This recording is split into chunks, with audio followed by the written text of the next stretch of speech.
berebut tanah yang dijanjikan ini yang tidak ada ujungnya, ya, yang bisa menyelesaikan urusan Palestina dan Israel itu justru konsep dari kejawen. Sekali lagi, konsep dari kejawen yang mungkin nanti dibawa oleh sekelas Bung Karno. Tapi ulo salam mulya atur bagya wisnuka nusantara. Salam mulia, Mbah. Salam mulia. Kulo niki badhe tanglet, Mbah, mengenai geger-geger niku sing enten teng Timur Tengah, sing kala wingi niku Palestina kali Israel.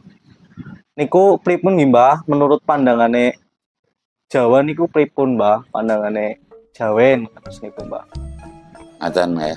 Nggih. Ampun. Pun. Oh, wilahing jati nukuni hajat-hajate leluhur Nusantara tapi uluk salam mulia. Kalau nggak keliru itu ya, kalau nggak keliru itu kan antara Palestina itu tentaranya yang disebut Hamas apa ya? Saya kurang tahu persis lah, secara literasi itu bisa dibaca. Terus yang satunya itu Israel. Lah mana yang merebut, mana yang direbut, mana yang meminta, mana yang diminta itu kan sampai saat ini sebenarnya nggak jelas. Artinya nggak jelas, saya mengatakan bahwa Israel juga tentunya mengaku benar, Palestina juga mengaku benar. Itulah diantara yang saya katakan wong urip ora kon rebut bener gitu loh Mas Juno. Ya, wong urip ora kon rebut bener, ora kon rebut pinter.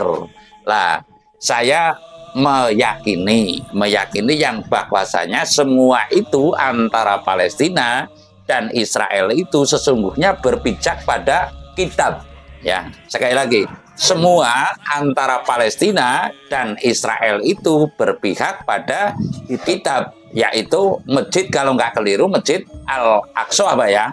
Masjid Aqsa gitulah. Masjid Al-Aqsa itu yang diperebutkan, yang bahwasanya banyak yang meyakini di situ adalah ada harta karun peninggalan Kanjeng Nabi, terutama Kanjeng Nabi Sulaiman alaihi salam. Sekali lagi saya meyakini bahwasanya semua itu kedua-duanya adalah berpegang teguhnya kepada Alkitab, Alkitab Zabur atau Taurat dan lain-lain itu, atau kitab Al-Quran mungkin, atau Injil. Yang jelas itu mencari tanah yang dijanjikan, dan lalu berdasarkan Alkitab, atau kalau istilah sini itu ya namanya Jangka Jayabaya, diyakini bahwasanya di Masjid Al-Aqsa ini ada harta karun peninggalan dari Kanjeng Nabi, terutama Kanjeng Nabi Sulaiman alaihi salam. Kalau Muhammad Shallallahu alaihi wasallam, kalau nabi-nabi terdahulu alaihi salam. Lah ini semestinya juga perlu dijelaskan arti dari alaihi salam, arti daripada kalau Allah Subhanahu wa taala, kalau Kanjeng Nabi Muhammad Shallallahu alaihi wasallam itu kan mesti dijelaskan. Lah saya meyakini yang bahwasanya dulu kalau nggak keliru saya pernah membuat konten bahwasanya yang bisa menyelesaikan, sekali lagi, yang bisa menyelesaikan perebutan ini kan sudah lama ya. Perebutan ini adalah sudah lama, yang dari mulai Gelareng Jagat ibaratnya sampai sekarang namanya Palestina dan Israel ini saling berebut tanah yang dijanjikan. Sekali lagi, saling berebut tanah yang dijanjikan. Berebut tanah yang dijanjikan ini yang tidak ada ujungnya ya, yang tidak ada ujungnya lah. Siapakah yang akan bisa menghakimi dari semua ini ya? Siapakah yang akan menghakimi dari semua inilah? Kalau pertanyaannya sesuatu pertanyaannya Palestina dan Israel yang benar itu mana, saya tidak mengatakan yang benar dan tidak mengatakan yang salah. Kalau itu salah tentunya salah semua, kalau benar benar semua. Lah lalu saya dulu pernah membuat konten bahwasanya yang bisa menyelesaikan urusan Palestina dan Israel itu justru konsep dari kejawen. Sekali lagi, konsep dari kejawen yang mungkin nanti dibawa oleh sekelas Bung Karno. Sekali lagi, yang membawa konsep itu nanti adalah sekelas Bung Karno, bukan sekelas Bung Pirut atau Bung dan lain-lain gitu ya. Tapi sekelas Bung Karno, yang saya katakan bahwasanya konsep hukum Palimarma. Palimarma itu ya taruhlah adanya sigar semongko. Sigar semongko yang termaksud adalah yang Israel mau menerima, yang Palestina juga mau menerima. Sekali lagi hukum Palimarma. Palimarma itu ya hukum rasa timbang yang rasa, kira-kira tanah ini akan diperang menjadi berapa, atau paro gebrak. Paro gebrak itu ya sigar semongko, kalau istilah Pendawa itu, dan Kurawa ya ngastino sigar semongko. Artinya untuk Palestina separoh, untuk Israel yang separoh, karena masing-masing mengaku benar, masing-masing mengaku memiliki. Palestina juga mengaku memiliki, ya Israel juga mengaku memiliki. Lalu kalau untuk kali ini saya justru akan mengatakan bahwasanya ini adalah sababiah. Sababiah itu ya sebab musabab lah. Sebab musabab yang akan terjadinya perang dunia yang ketiga adalah diawali dari kemenangan atau keberanian tentara Hamas atau Palestina ini menyerang kepada Israel. 5.000, bahkan ada dalam berita itu yang mengatakan 7.000 roket sekaligus menghancurkan kota Israel. Nah, ini kan sesuatu yang di luar dugaan, sesuatu yang di luar dugaan yang dipersiapkan lah. Kalau saya mengatakan untuk kali ini kemungkinan besar Palestina itu akan menang. Untuk kali ini loh ya, Palestina ini akan menang. Karena apa? Sesuatu yang ditindas sudah berlama-lama, taruhlah otomatis megogok, sudah kebuntuan yang nyata. Perlawanan ini sudah perlawanan pasukan berani mati laksana seperti Indonesia ketika dijajah oleh Belanda 300 sekian tahun. Lah disitulah Indonesia bangkit sehingga tanpa tanding.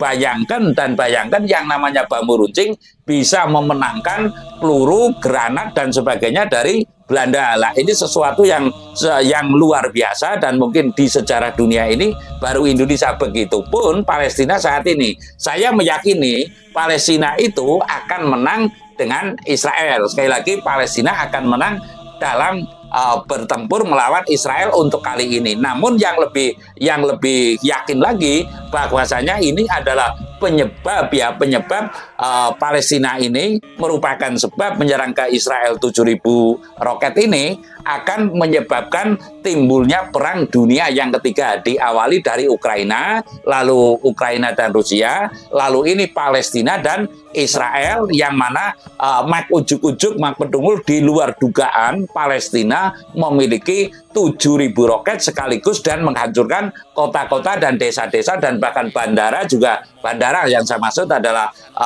bandara Israel itu diserang oleh roket, sehingga kekacauan sangat mendasar dan nanti akan mengundang simpatisan dua unsur yang termaksud antara pro kepada Palestina dan pro kepada Israel. Nah, ini yang menyebabkan dunia akan bergerak. Kalau kemarin Palestina dibanding dengan Ukraina belum ada apa-apanya, artinya simpatisan Palestina lebih banyak daripada simpatisan Ukraina ya. Sekali lagi, simpatisan Palestina lebih banyak daripada simpatisan Ukraina, sehingga sangat memungkinkan nanti dunia ini akan bergerak membela Palestina. Dan satu sisi Amerika yang dikondang kalokokan atau dikondangkan lebih berpihak kepada Israel, niscaya dengan kekuatan bersatunya negara-negara yang mendukung Palestina, nantilah itu diantara yang akan mengundang perang dunia yang ketiga. Jadi dalam kali ini saya mengatakan bahwasanya nanti satu saat setelah hancur-hancuran